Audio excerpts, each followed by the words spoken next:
The internet has truly become a town square. It is a place now where people can share their ideas, their passions, and their humanity. Never before have we been able to connect with so many people who are so different than ourselves. People in completely different regions of the world. Before the internet, other people seemed so far away. But today, the click of a mouse can open up endless possibilities and opportunities, as well as endless vaults of knowledge and experience.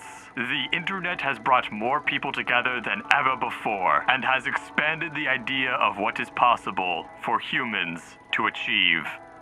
And it brought us Fred, so I guess there is always an equal and opposite force.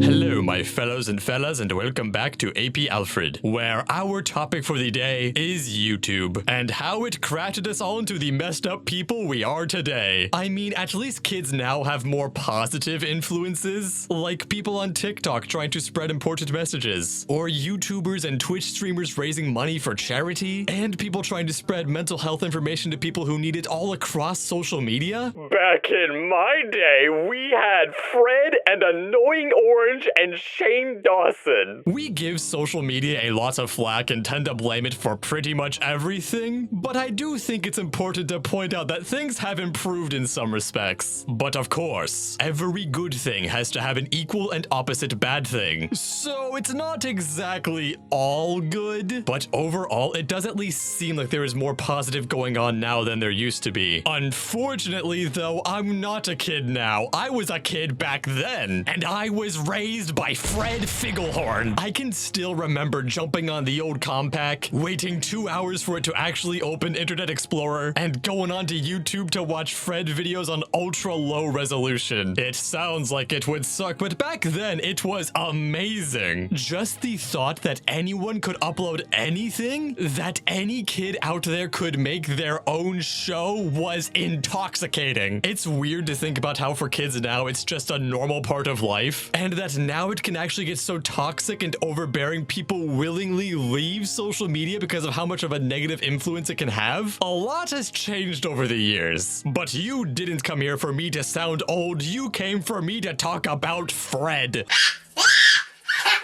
Oh, Fred, where do I begin? Watching these videos as an adult is incredibly embarrassing. I pop open an old Fred video and just, oh heck, I used to be a fan of this. For those of you lucky enough to not know who Fred was, I will fill you in and then we'll jump right into what happened to this channel. Back in the day, Fred was everywhere online. Now, when you Google Fred, the first thing that comes up is the Federal Reserve economic data for St. Louis, but directly below that we get our first mention of Fred. Did Fred from YouTube died? Good question, lost internet soul. I shall answer this for you today. Fred is this guy. He's got a high-pitched voice. I thought that our good president George Bush would have made laws that kids couldn't go into operations without being put to sleep. Say welcome President Bush. We're glad you're here. He screams.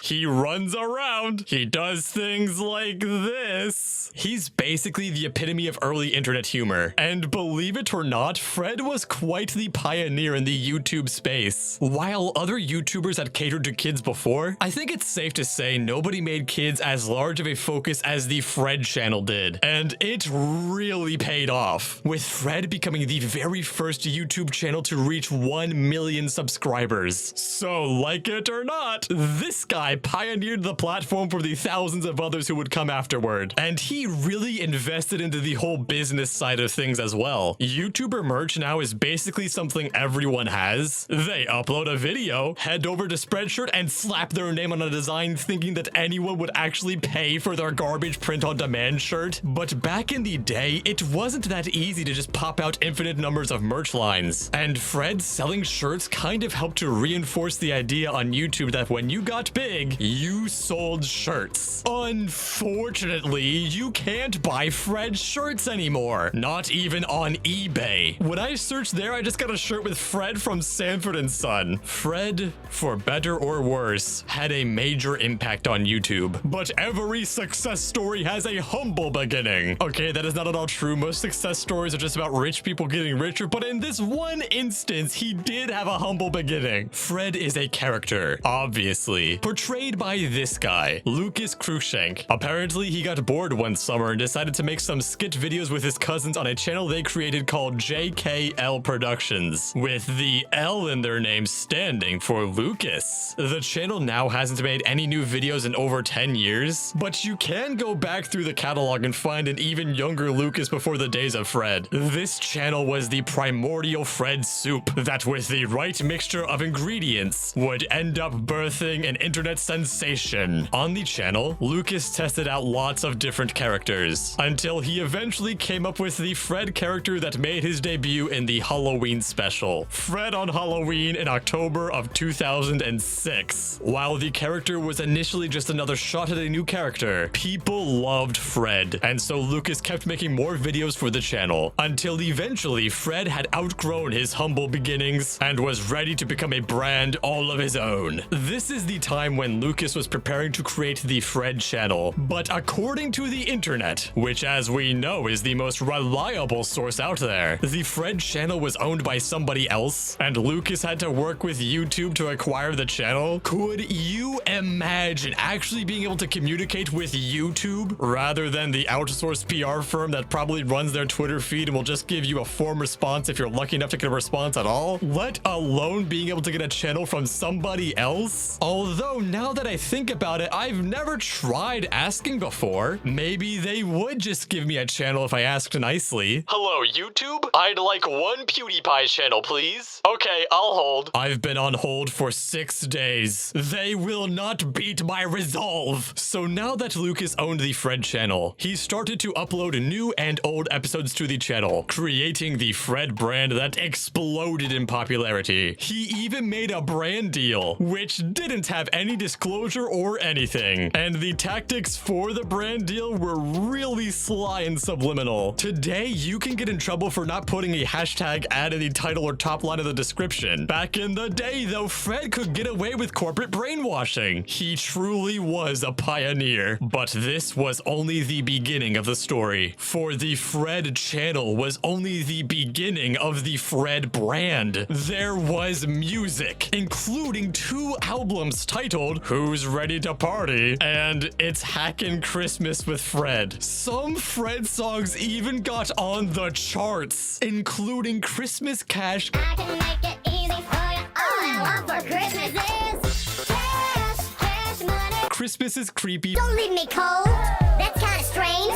Stick around my house is really breaking an info ring. Santa kiss a mom? That's just wrong. Fred's 12 Days of Christmas. Yo, everyone, it's Fred up in the club, giving you guys my 12 days of Christmas. And I Want to Be a Celebrity. Even gonna have my own clothing line. That's right.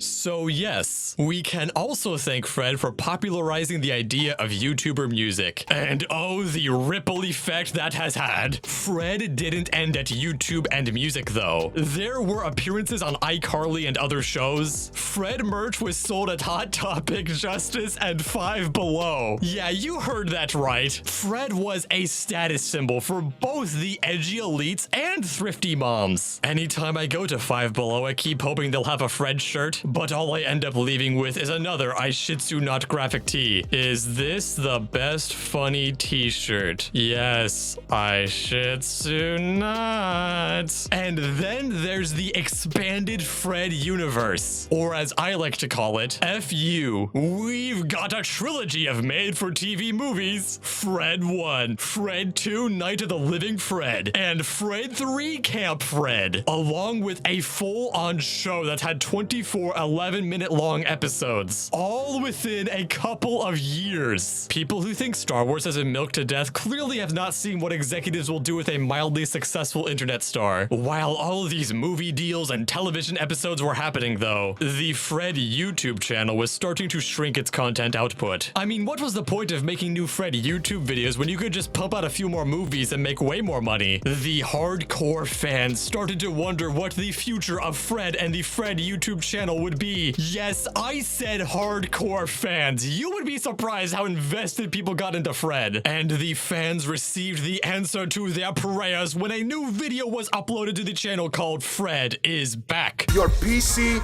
tablet, or mobile phone speaker may never be the same.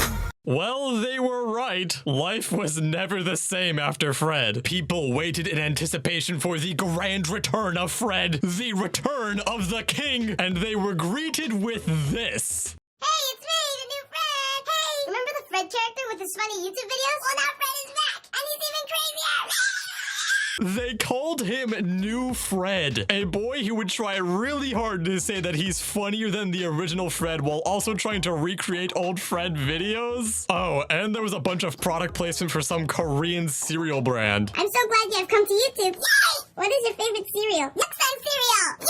Needless to say, this was a really weird way for the channel to come back. Another video in the new Fred series features this dude just talking about the cereal and how they need to make content to pacify and distract the children, and that they should just eat the cereal. All the hilarious children's entertainment we have created to pacify and distract you. A lot of people were confused as to what was going on with the channel, but literally any amount of research would have revealed the truth. The cereal corporation that was supposedly creating this new series didn't actually exist. What had happened though was that Lucas partnered with the production company Collective Digital Studio to create this new story-driven series, and it was eventually revealed in later episodes that the cereal company had kidnapped Fred, and Lucas would have to save him. So yeah, the whole thing was fake and scripted by Lucas and Collective Digital. They didn't tell anyone that this was the case though, so they received a lot of backlash at first, until people eventually used their brains and realized, wow, this is all extremely fake. But after this series was done, it left the question, what would happen to the Fred channel? Obviously at this point, Lucas was growing up, and I don't think it's anyone's life goal to play a child on YouTube forever. Okay, well, it's at least not most people's plans. So what would happen to the Fred channel? Would Lucas pivot the content and try to make something for an older audience? Or would he allow someone else to carry the torch of the character? Well, no. Instead, he decided to open the channel up to everyone, to make it a public forum where anyone could submit their content, and if it was approved, it would be uploaded to the Fred channel. Now, on paper, this isn't a terrible idea,